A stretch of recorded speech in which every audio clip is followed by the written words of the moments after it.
to be an imagination, to give some interpretations to the holy name of the Lord, to commit sinful activities on the strength of the holy name, to consider the chanting of Hare Krishna as one of the auspicious ritualistic activities which are offered in the Vedas as fruitive activities, karma kanda, to instruct a faithless person about the glories of the holy name, to not have complete faith in the chanting of the holy name, and to maintain material attachments even after understanding so many instructions on this matter.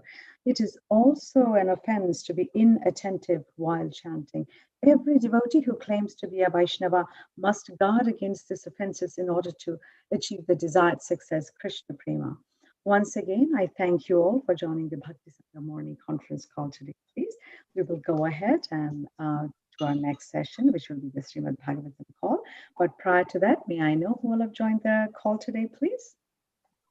Hare Krishna, Nina Mataji, Dandavat Pranam, Srila Prabhupada ki jai, Guru Maharaj ki jai, Preeti Dasi from Charlotte. Hare Krishna. Hare Krishna, Preeti Devi Mataji. Please accept my humble obeisances, Mata. All glories to Srila Prabhupada and Guru Maharaj. Thank you very much for joining the morning session, Mataji. Welcome. Hare Krishna. Hare Krishna, Mataji, Dandavat Pranam, Srila Prabhupada ki jai, Guru Maharaj ki jai. This is Arvind Daksh from Chicago. Hare Krishna. Hare Krishna, Arvindash Prabhuji. Thank you very much for consistently joining the morning Bhakti Sangha Japa conference call. You know, devotees like you, consistent devotees like you, make this program so very successful. Please accept my humble obeisances. All glories to Srila Prabhupada and Guru Maharaj. Welcome to the call, Prabhu. Hare Krishna, Nina Mataji, Dandavat Pranam, all glories to Srila Prabhupada, all glories to Guru Maharajas, and all glories to the assembled devotees. This is Tiffany in Pennsylvania. Hare Krishna. Hare Krishna, Tiffany Mataji. Please accept my humble obeisances, Mataji. All glories to Srila Prabhupada and Guru Maharaj. All glories to assembled devotees here. All glories to your services, Mataji. Welcome once again to the morning Bhakti Sangha Japa conference call.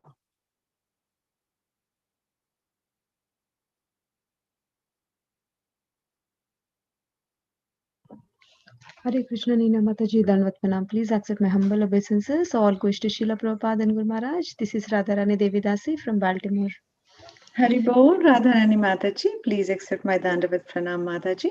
All glories to Srila Prabhupada and Guru Maharaj. Thank you very much for joining the early morning Bhakti Sangha Japa conference call, Mataji. Welcome. Hare Krishna, Nina Mataji. All glories to Srila Prabhupada and Guru Maharajis. My humble obeisances to you and all the devotees. This is Krishna Kumari Devi Dasi from Raleigh.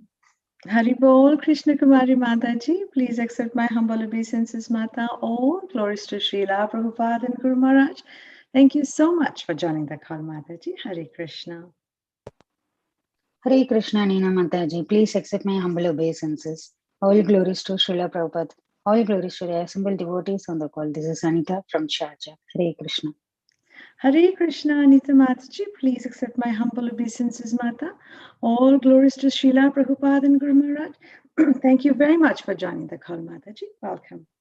It's not the first time you're joining, Mataji. I think I've heard you before, right? Yes, Mataji. Hare Krishna. Hare Krishna, Nina Mataji. Dandavat Pranam. All glories to Srila Prabhupada. All glories to Guru Maharaj. This is Radha from Baltimore. Hari Bol, Mataji. Please accept my humble obeisances, Mata. All glories to Srila Prabhupada and Guru Maharaj. Thank you very much for consistently joining the call, Mataji. Welcome. Hare Krishna, Nina Mataji. Please accept my humble obeisances. This is Padma from Virginia, Mataji. All glories to devotees and all glories to Guru Maharaj and Prabhupada. Hare Krishna. Hare Krishna, Mataji. What was your name? Would you mind saying it once more? Padma Mataji. Oh, Padma. yes, Padma Mataji. Hari Bol, Hare Padma Krishna. Mataji. Dandavat Pranam, Mata. All glories to Srila Prabhupada and Guru Maharaj. Thank you very much for joining the call, Mataji. Hari Bol.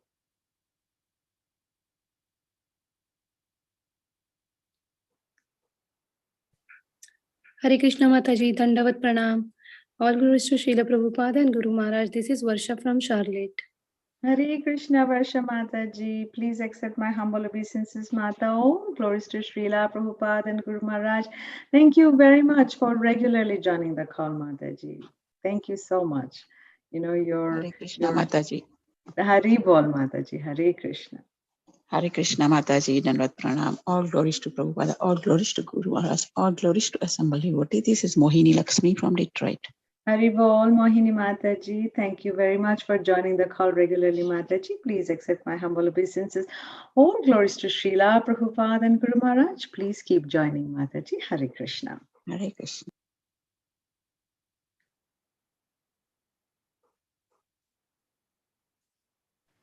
Hare Krishna Mohini, Hare Krishna Nina Mataji, Dandavat Pranam, Srila Prabhupada, Srila Gurudev Ki Jai, Vrinda.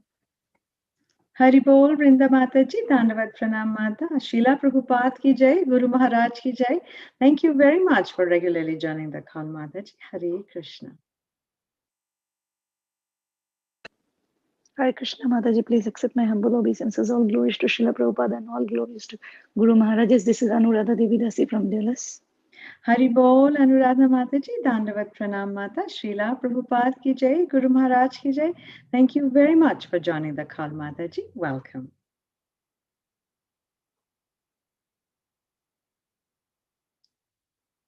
Hare Krishna Nina Mataji, please accept my humble obeisances. All glories to Srila Prabhupada and all the assembled devotees. This is Indulika Karuna Devi Dasi from Lincoln.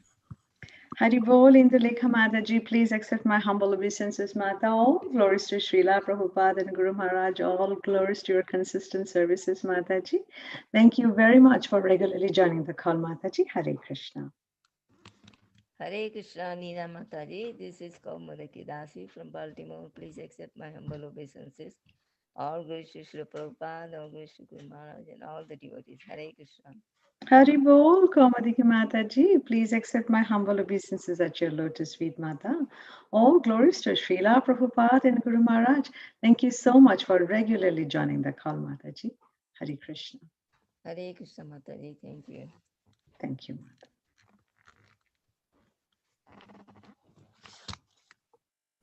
Hare Krishna Nina Mataji, Dandavat Pranam, Srila Prabhupada Ki Jai, Guru Maharaj Ki Jai. This is Shama Gauri Devi Dasi from Charlotte. Hare Krishna, Shama Gauri Mataji, my Dandavat Pranam at your lotus feet, Mata. All glories to Srila Prabhupada and Guru Maharaj. Thank you so much for hosting this call, Mataji. Welcome, Hare Krishna.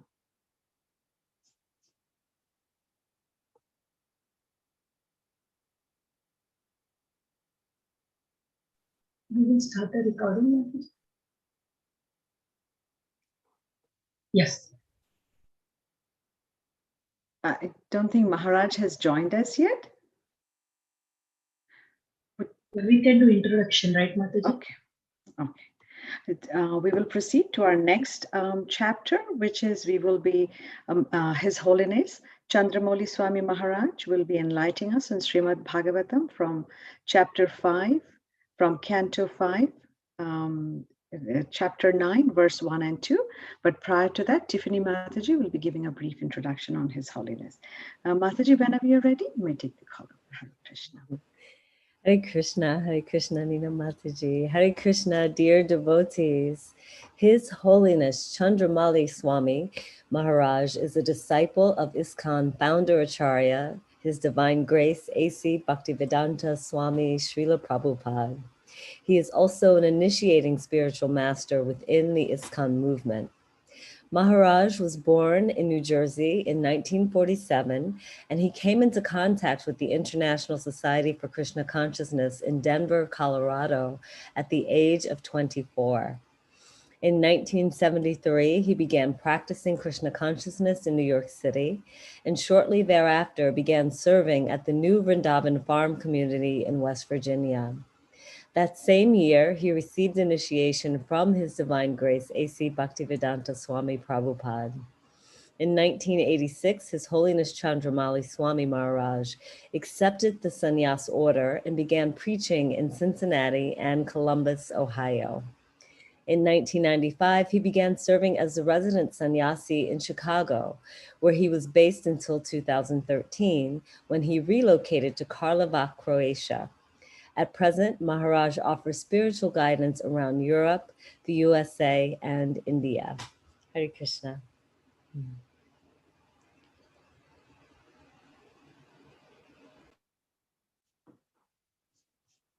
I think it will take a few more minutes for Maharaj to join. Until then, we can continue to chant. India.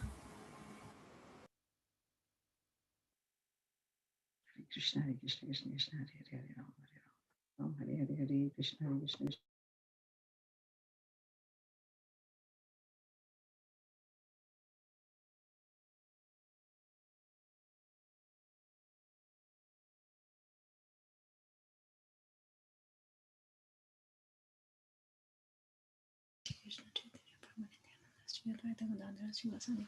Hare Ram, Ram Ram, Hare Hare, Hare Krishna, Krishna Krishna, Hare Ram, Hare Ram, Ram Ram.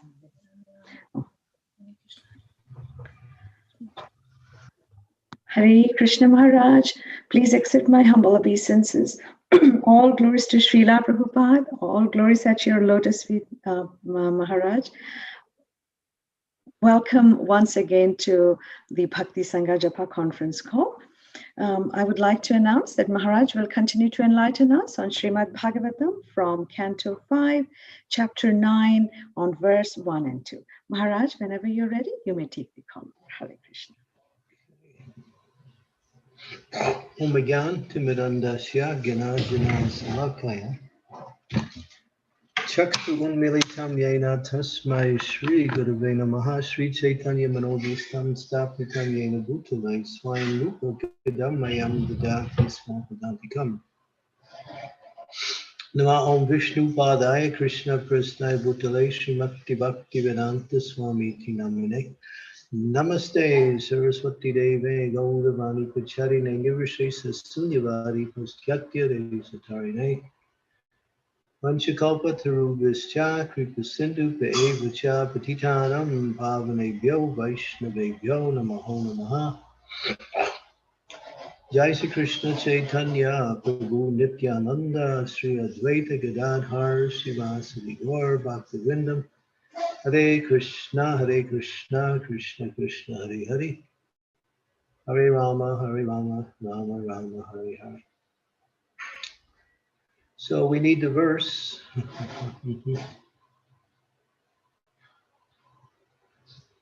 Okay. And Srimad Bhagavatam, Canto 9, Canto 5, Chapter 9, verses 1 and 2. Go down the page to the translation. Translation, Srila Sukadev Goswami continued. My dear king, after giving up the body of a deer, Bharat Maharaj took birth in a very pure Brahmana family. There was a Brahmana who belonged to the dynasty of Angira. He was fully qualified with Brahminical qualifications. He could control his mind and senses, and he studied the Vedic literatures and other subsidiary literatures. He was expert in giving charity, and he was always satisfied. Tolerant, very gentle, learned, and non-envious. He was self-realized, engaged in the devotional service of the Lord. He remained always in trance. He had 9 equally qualified sons by his first wife, and by his second wife he begot twins, a brother and a sister, of which the male child was said to be the topmost devotee and foremost of saintly kings, Bharat Maharaj. This then is the story of the birth he took after giving up the body of a deer.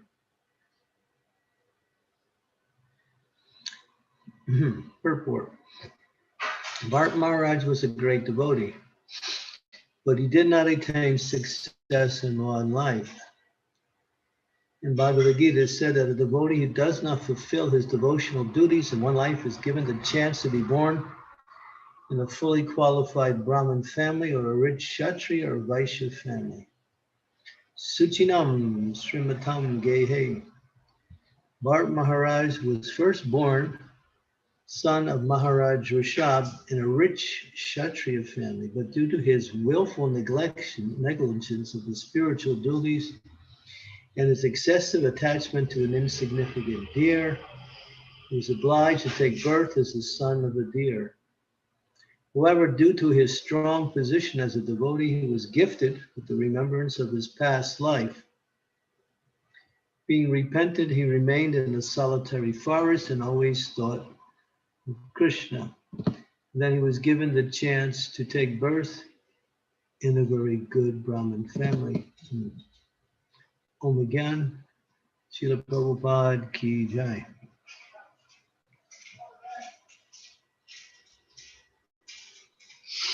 So it's understood that devotional service is never lost. Once begun, it will reach fruition in due course of time. Of course, it may take many lives, or it could be done in one life if one is very qualified and one is very fortunate. So therefore, this point is being made that in material life, whatever you do, you lose. Nothing is permanent. Whatever we gain or whatever success we have, time takes it away and takes the people we know also. Everything is lost. And then one begins another chapter in material existence. So therefore, one who understands this point will understand that taking devotional service is an invested interest. In other words, any gain we make, I think there's a beautiful verse in the Srimad Bhagavatam, 1st canto, 5th chapter, verse number 17. If you could turn to that verse, 1:5:17. Yeah, Prabhupada quotes this a lot.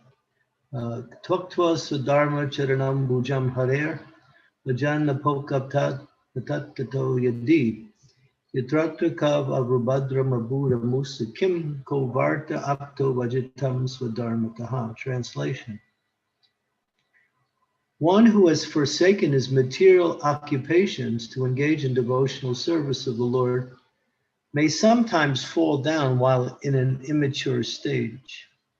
Yet there is no danger of being unsuccessful. On the other hand, a non-devotee fully engaged in occupational duties does not gain anything.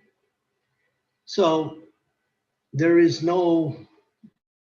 always benefit in devotional service, even if one doesn't finish. We see here how Bharat Maharaj went quite far down in the sense that it's mentioned, Bharat Maharaj was obliged to take birth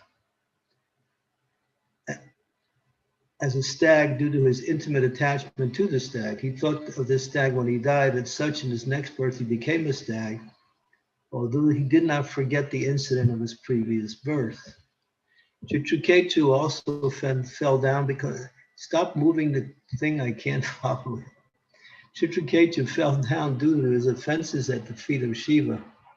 But in spite of all this, the stress is giving here to surrendering unto the lotus feet of the Lord, even if there's a chance of falling down, because even though one falls down from one's prescribed duty of devotional service, he will never forget the lotus feet of the Lord. Once engaged in devotional service of the Lord, one will continue the service in all circumstance. And then the outstanding example is Ajamil, who had fallen way down, but because of his previous connection with devotional life, he remembered Narayan when he was being attacked by the Yamadutas. He remembered his son, he called out his son, but he remembered the Lord when in calling. So here it says that in the long run, anything temporary has no benefit. And anything eternal, even if it's temporarily gauged in the eternal, it continues. Srila Prabhupada would say, if you have become 50% Krishna conscious, and then you end your life at that stage, then in your next life you begin at 50%. And by the mercy of the Lord, you'll again connect with the process of devotional service. The Lord will arrange that through circumstances.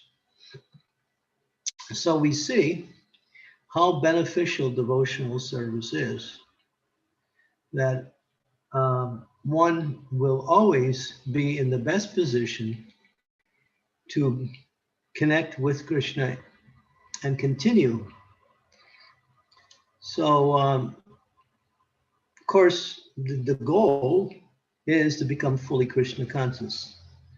Ananya Bhakti, or that Bhakti that is pure, Savai Pumsam Paro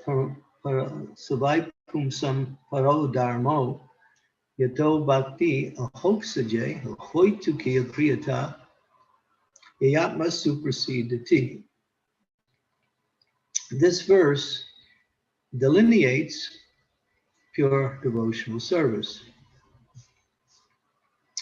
unmotivated by material desires, uninterrupted by material circumstances. Well, that is pure devotional service. So it's quite rare, but it can be done to make it in one life. Generally, Srila Prabhupada says we can finish up one life, and then in our next life, we go to where Krishna is in the material world. As Krishna performs his leelas somewhere in the material world continuously. And then one will join with Krishna in his association in the material world. And after that life, they will go back home, back to Godhead. That's generally the process. But if one is very qualified and diligent and uses all of one's time, energy, and resources in devotional service, one can make it in this life. And of course, with the benefit of Lord Chaitanya Mahaprabhu, it's become even easier. It's become even easier because Lord Chaitanya really feels compassion for all living entities, and he wants to bring people back to his lotus feet in devotion in the best and most quickest way. That's Lord Chaitanya. He speeds up the process through the chanting of the Hare Krishna Maha Mantra and service to devotees. So one who understands this verse, it's important that there's no loss in devotional service. So one should not give up devotional service in any circumstance. We can go back to the original verse.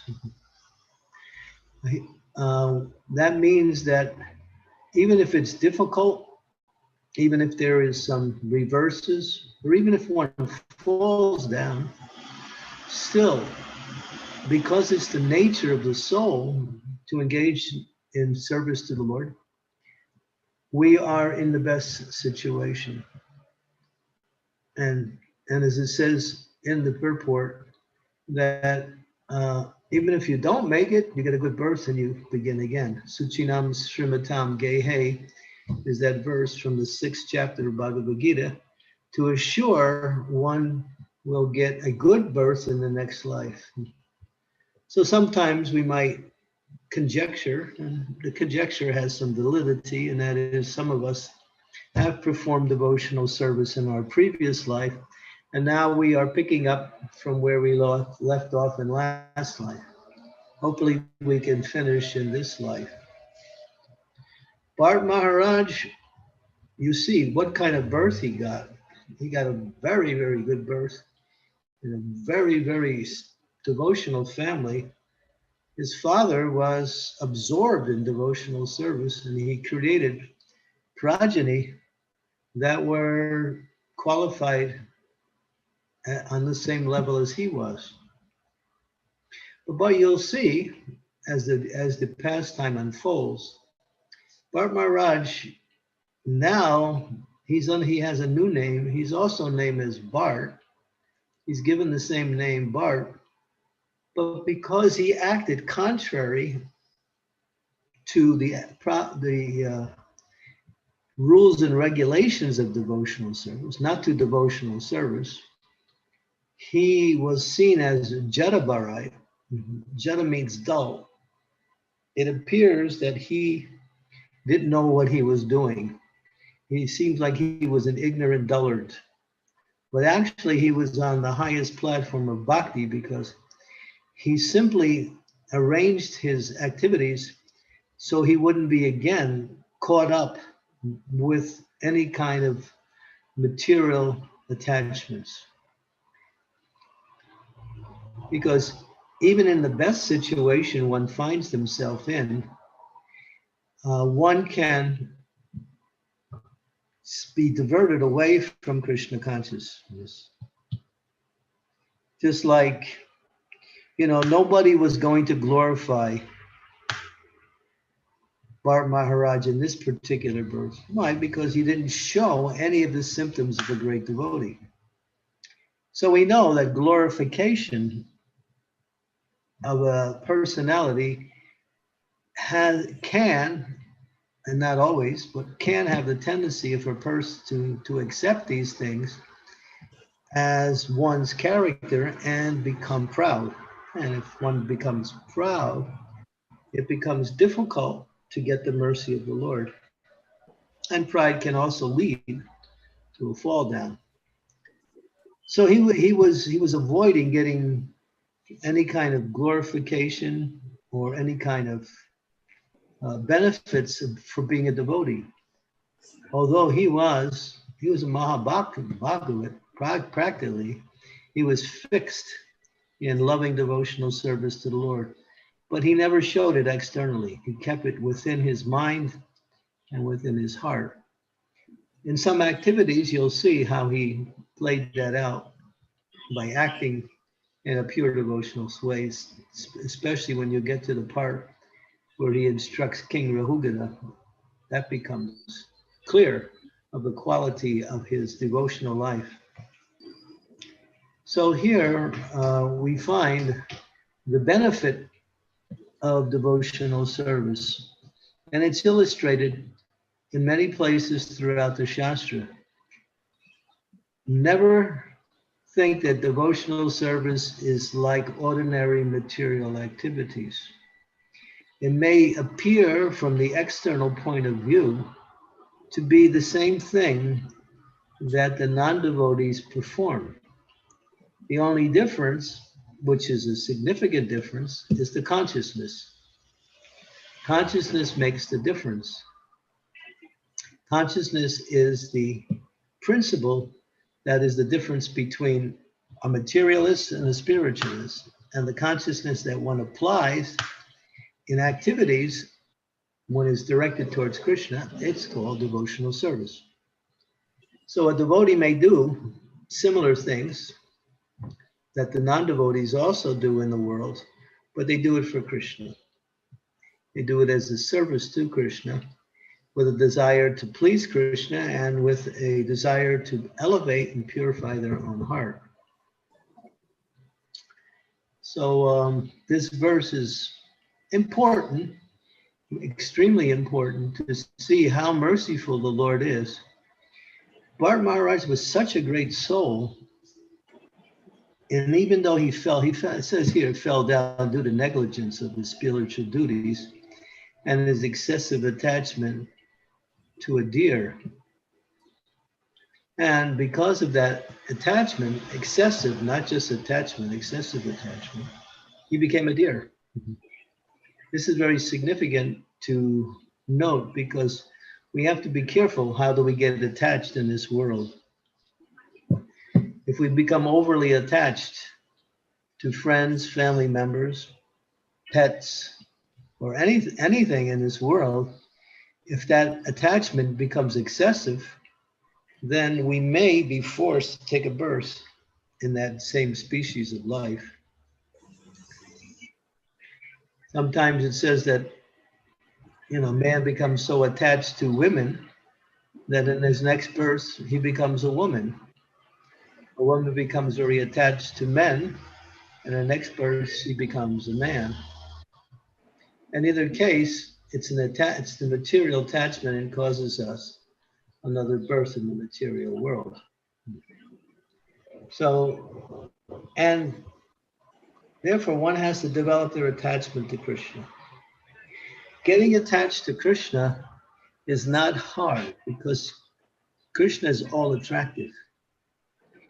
When you try to get attached to something in this world, you have to somehow or other push aside all the negativity and the inebrities and the things that cause us not to be attached.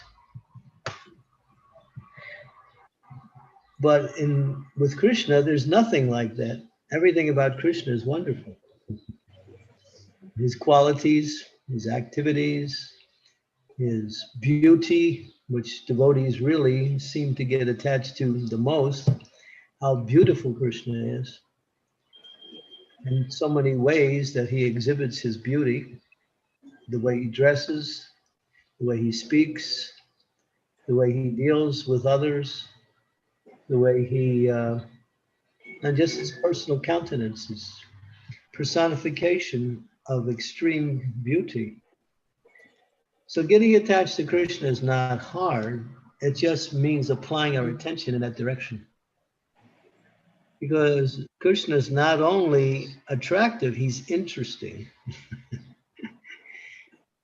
When you want to get attached to someone, if the person is interesting in a positive way, it makes the attachment easier or more natural. But Krishna is like that. He's interesting. He's amazing in the sense that you don't know exactly what he's going to do, when he's going to do it, but it's always for the benefit of others.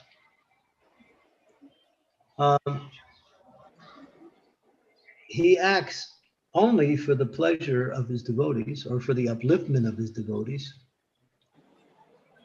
And he presents himself in so many ways. So it's easy to get attached to Krishna if we have to focus. But the thing is, we have attachments for so many other things. And because those attachments divert our attachment away from Krishna, we don't have enough time or don't spend enough time getting attached to Krishna. The easiest way to get attached to Krishna is to hear about his pastimes, especially his pastimes in Vrindavan. They are very sweet, very powerful, and go directly to the heart. To get attached to his devotees is another way to get attached to Krishna, because the devotees represent Krishna. And therefore, getting attached to the devotee of Krishna is getting attached to Krishna. So we can get attached to the devotees of Krishna by serving the devotees of Krishna, hearing from and associating with devotees of Krishna. So the idea is to focus our attention away from the material and onto Krishna. And that way, at the time of death, Taktva Deham Purna Janmani, 19 Mameti Surjuna, or what is that verse? One who remembers me at the time of death does not come back to this material world. It's from the Bhagavad Gita. One who thinks of Krishna, not that one, it's... Antakalichi Mamevam, Maharaj. Yeah, that's the one, 8.5. 8.5. 8.5 and 8.6. Ante kale chimamevam smara mukta kalevaram yat pravyanti samad bhagvam yanti nasatra samsayaham. What is the next verse? And whoever at the end of his life quits his body remembering me attains to my abode. And the next verse, of course, is 8.6. This is the one that's really Yam yam vapi smaram bhavam tatva ante kalevitam tamivaite konteya sadasa bhava bhavitaha. This one is the real powerful one. Whatever state of being one remembers when he quits his body, O state, the son of Kunti, that state he will attain without fail. So it's not easy to remember Krishna at the end of life if you are not making your life around Krishna now. Whatever is the most important thing in your life at the time of death, you will think of that. There's no question about that. You can't think of Krishna if you haven't made Krishna the most important thing in your life. You'll think of the most important thing in your life, whether it's your family, your friends, your children, your money, or even your very body. So therefore, one has to spend quality time getting attached to Krishna, by hearing about Krishna and developing a relationship with Krishna. And Krishna is very eager. In fact, not only is he eager, he even helps us to develop that relationship. So he's even more eager for us to develop a relationship with him than we are with him. That is Krishna. It's like the father in the family. The father loves all the children, and the father is always concerned about the welfare of the children. Krishna is like that. He says, Aham bija padam pita, I am the seed-giving father of all living entities. So he treats us like children who need care. And he's always encouraging us to understand that what he is and what he stands for is what we're looking for. It's what we're looking for. We may not always know it. Sometimes we try to find happiness in the ephemeral things in this world. And sometimes we get some relief from material suffering by doing such things. But if we center, and this is the point, the word center, all our activities around Krishna, then everything, all the results of those activities will lead us to more and more attachment to Krishna. And getting attached to Krishna means going back home, back to Godhead. Like that. And then at the end of life, it becomes natural and easy to remember Krishna. But if it's not the main part of our life, then when life ends, it will become difficult and sometimes even impossible. Because the time of death is not an easy time. And it's described in the Bhagavatam, in the third canto of Kapila Devi talks about what happens at the time of death.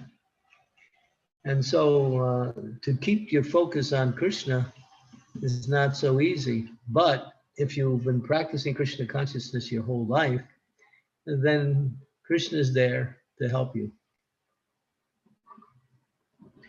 So and we see how, this example is the primary example, how Maharaj Bharat, you read the verses from the previous chapter, how devotional he was, but his attention got diverted to an insignificant deer.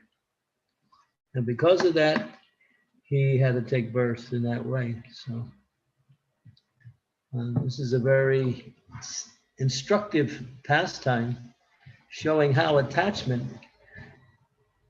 brings us to a stage of consciousness, because consciousness is formed around attachments. And the stronger the attachments, the more that consciousness is focused in that direction. But we're interested in becoming Krishna conscious because Krishna consciousness is perfect consciousness. It fulfills all desires for all time, all places, eternally. Okay, so the message here is keep focused on Krishna.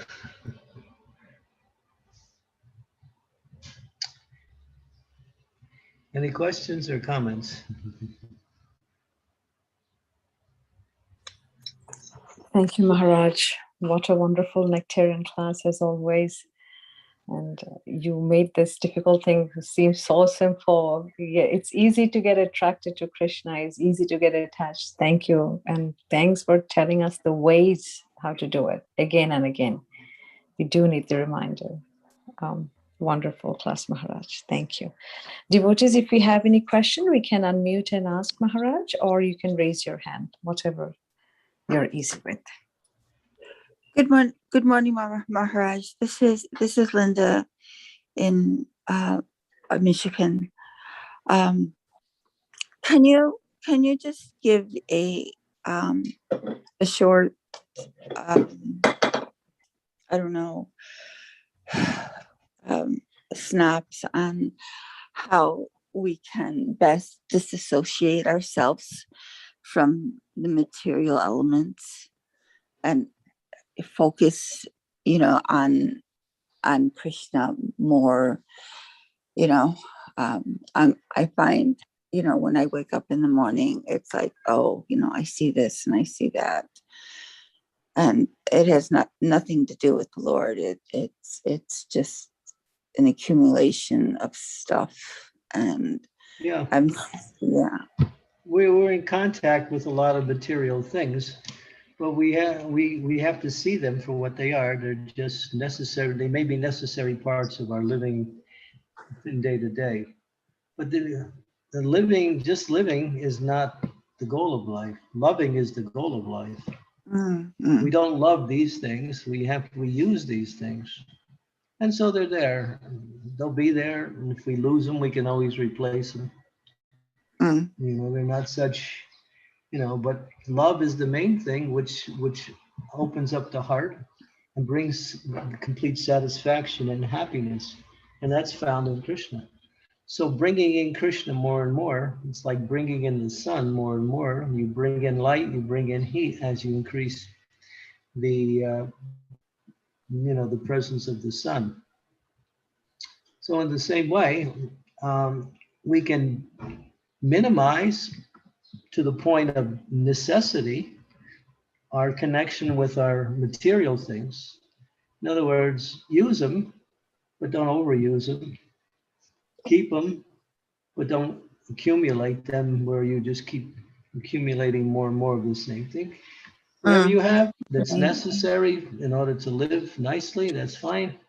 Use it. It's not something you can love. It's something you need to keep in order to fortify your material needs. But Krishna is way beyond that. So bringing in Krishna means hearing about Krishna, reading about Krishna, hearing discussions about Krishna, associated with devotees who are engaged in devotional service. All these things will strengthen our attachment to Krishna. Prabhupada used to say, just like there's a people who are drunkards. They're always, once they finish drinking, they're always looking for the next bottle to continue their addiction. So they're absorbed in alcohol. Prabhupada used that example to say that, this is what we have to be like with Krishna. Very good. Very good. Thank you. Thank you. Hare Krishna.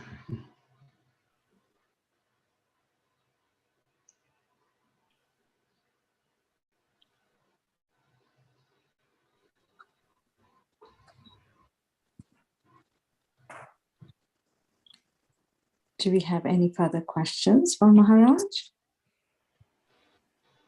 Hare Krishna. Hare Krishna Maharaj, thank you for a wonderful class. My question, and feel free to tell me if it's not related and not appropriate, but my question is that we need a little more volume. Can you hear me better? A little bit, but a little more. Okay, I'm going to try and speak near the microphone. Is this better? That's perfect. Okay. So the question, someone asked me this question. They were pointing out that in 7th canto Bhagavatam, it says Brahma and the residents of Brahma Loka return to Vaikuntha in their own bodies, in their same bodies.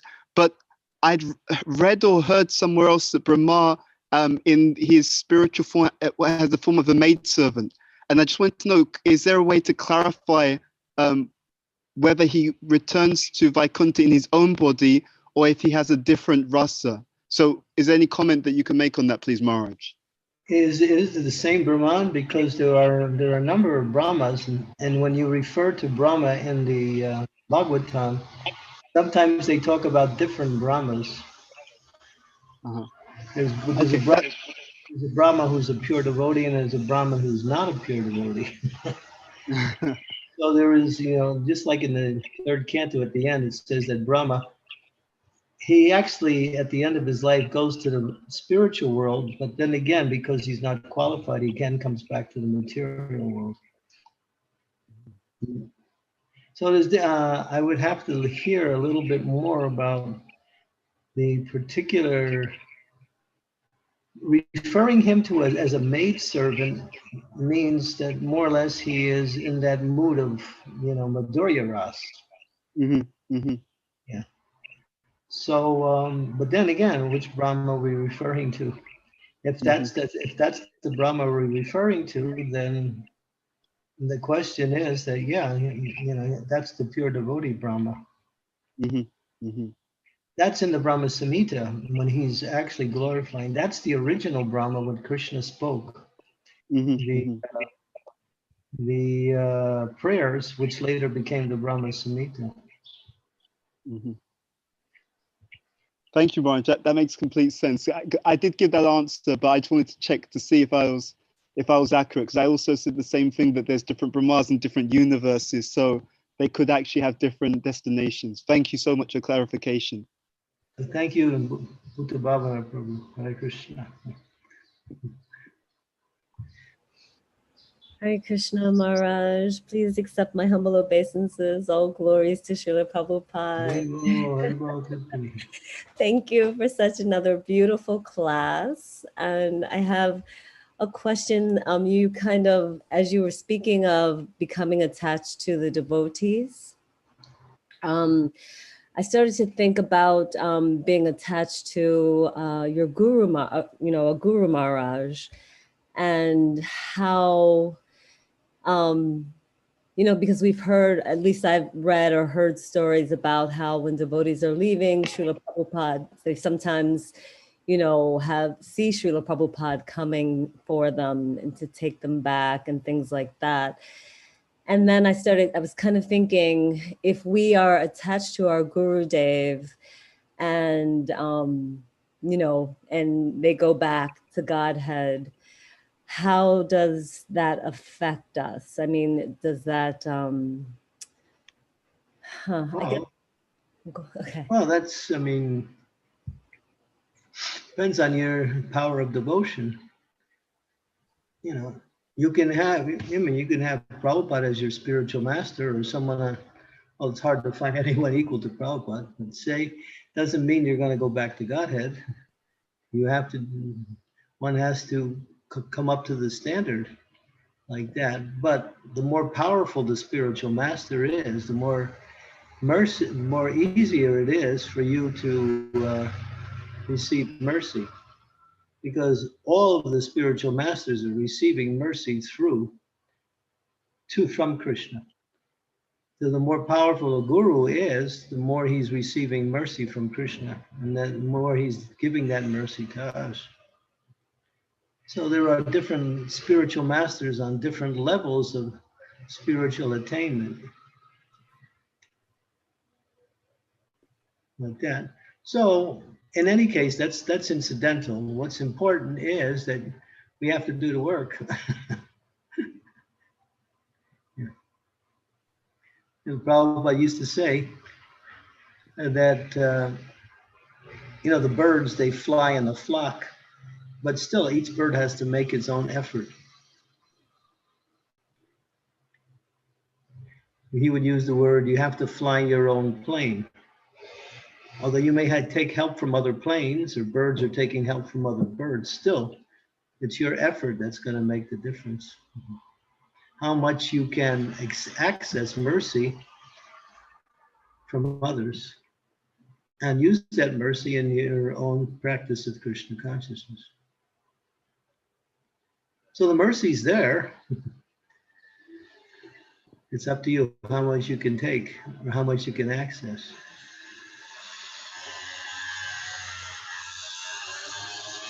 I mean, you read the scriptures, it's not like the scriptures are talking to in one way. We're talking in different ways to people who are on different levels of practice. So we may accept something less than ideal and think that that is good enough. But then again, then you have to understand what is ideal, what is pure devotional service, and that is that verse we spoke.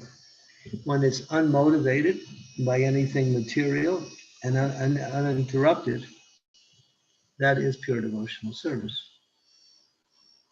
Rupa Goswami also gives.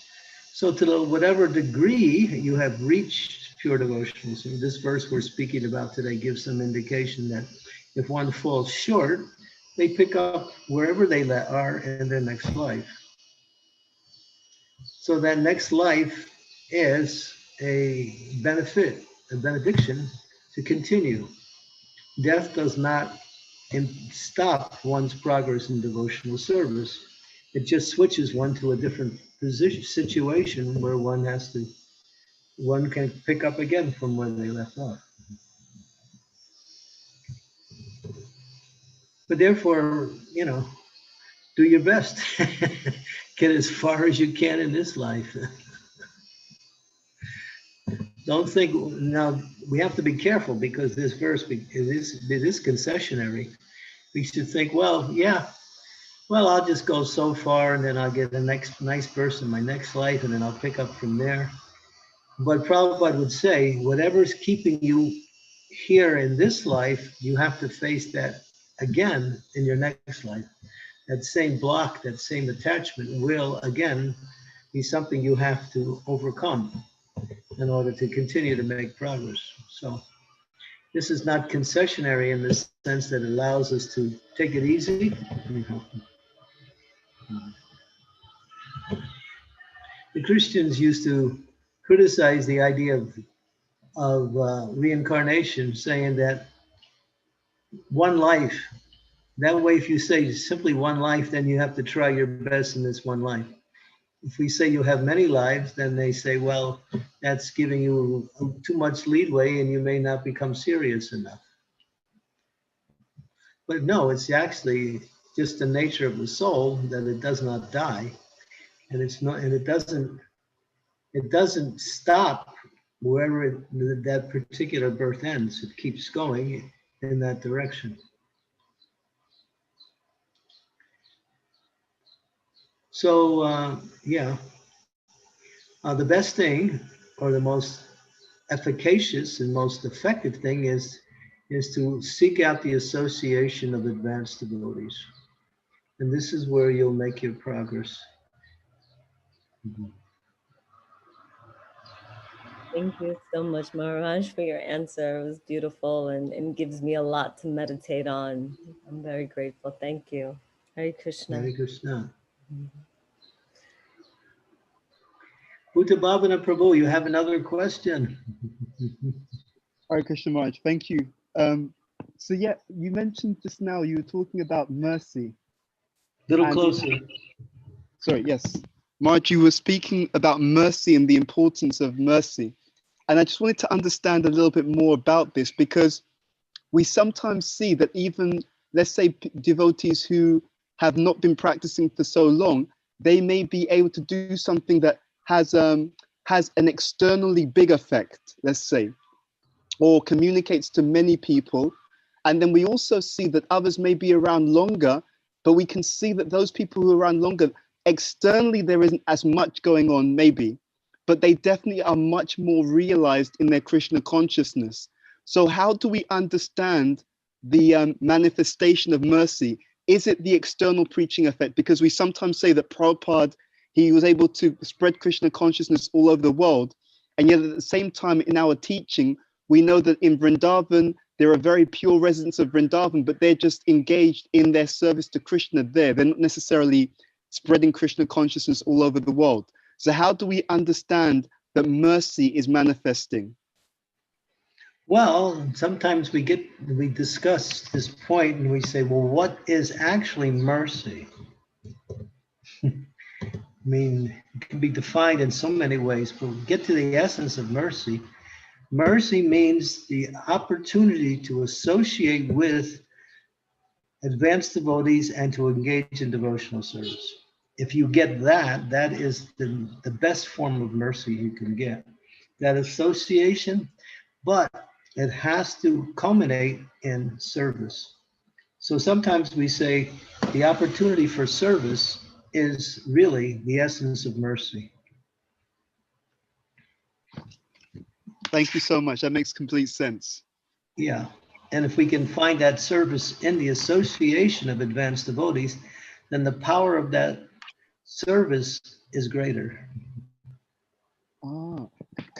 Could you elaborate on that? Because you just said that if we can find this service in the association of advanced devotees, the power of that service is greater. Could you elaborate, please, Maharaj?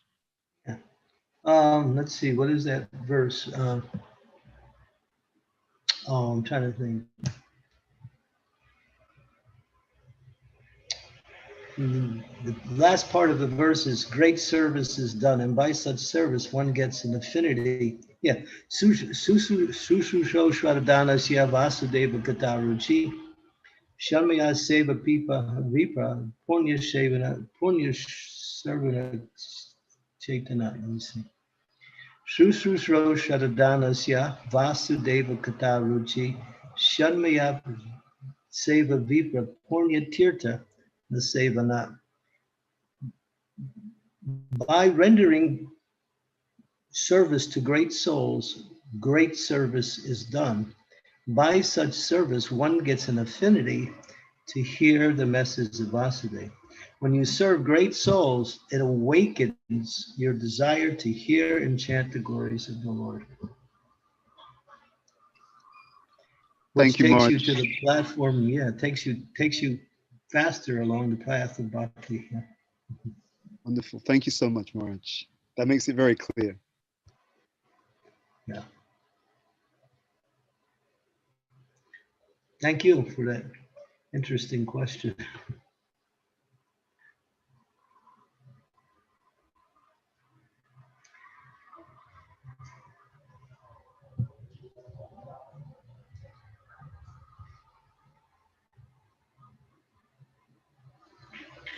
So if there are no further questions, we can end the call. Any last minute questions for Maharaj? Thank you once again, Maharaj. Very nectarian class. We will go ahead and end the class now. Vancha kalpatarubhyascha kripa sindhubhyevacha patitanam namo namah. Srila Prabhupada ki jai. Ananta Koti Vaishnavanda ki jai. Srimad Bhagavatam ki jai. His Holiness Maharaj ki jai. Candramauli Swami Mahaaraj ki. This is the best part of the whole class. I get to meet everybody at the end. Yes, thank you. Hare Krishna Maharaj, Dandat Pranam. Thank you very much. Radhe Maharaj. Thank you, Radhe Radhe. Krishna. Lolita Dinabandhu. Hare Krishna. Shyamal Gauri. Hare Krishna. And we're getting blessed by the association of Bhuta Bhavana Prabhu. Who's putting a little extra sweetness on the whole program here. Thank you.